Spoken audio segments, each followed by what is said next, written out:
Hello guys, ito si Sir KFN ngayon. Magbabalot tayo ng mga sasakyan na ipapadala natin request sa ating kaibigan. Mga kaibigan, ito yung mga sasakyan na ipapadeliver ko sa mga selected locations na kung saan kayo nakatira guys. Pero i-cover ko yung address para hindi tayo mapagalitan na may-ari. So ito na guys, yung first car is Tesla Model X.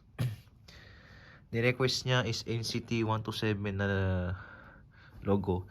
Tapos yung kanyang sidings is yung pambabae na team. So syempre K-pop. Syempre karamihan ng fans babae talaga. So napasadya ko yan para maiba lang, no. Then tong pangalawa is yung BIOS. Kabibili na ng may-ari. Yung kanyang first car na BIOS. Para siya rewardan siya na meron siyang laruan na BIOS.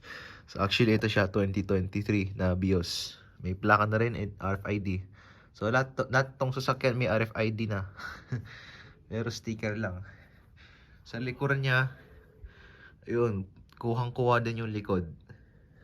Ganoon din sa likod.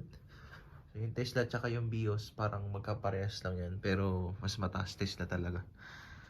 Ito, pangatlong unit. Hilux.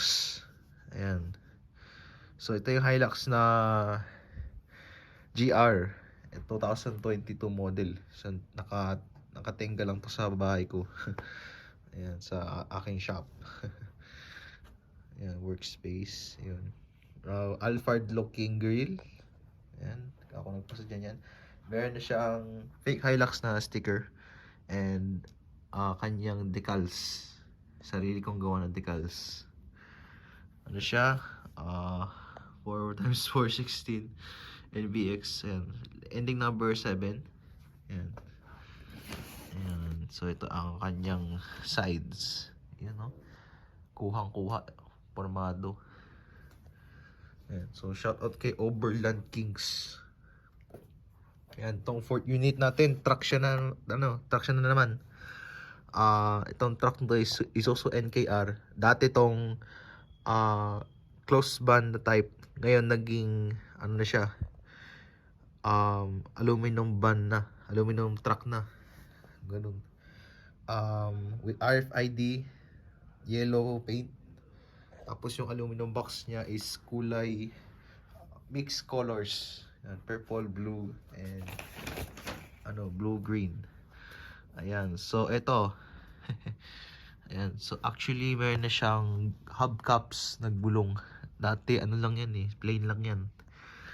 Tambucho meron rin. Gawa-gawa ko lang yan. So, ayun lang guys, yung ating mga sasakyan na gawa ko. Nani-request nyo sa akin for the past few months. So, yun lang guys. Pagpilahan ko to isa-isa. Ayan, so ito yung mga unit natin guys. And wish to deliver to your destination soon.